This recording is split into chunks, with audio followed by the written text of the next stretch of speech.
if you eat ad libitum, right, according to appetite after a strength training session, this doesn't necessarily mean you're setting down the barbell and rushing off to suck down your maltodextrin and whey protein isolate within that 20-minute magic window, but you're just eating to appetite. It generally takes about 8 hours to replace all of your glycogen stores.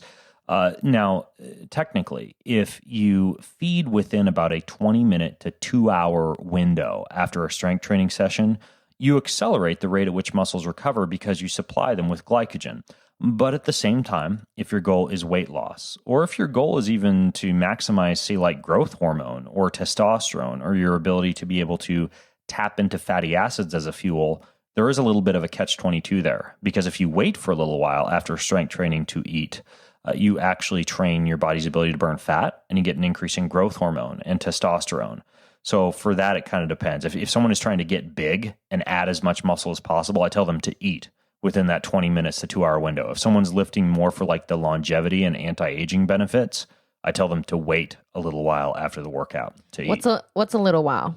A little while would be anywhere from 2 to 2+ hours. You know, I generally wait an hour and a half, 2 hours, sometimes longer than that after a strength training session to eat, because I'm not necessarily trying to get swole. I am just training for anti-aging and longevity more.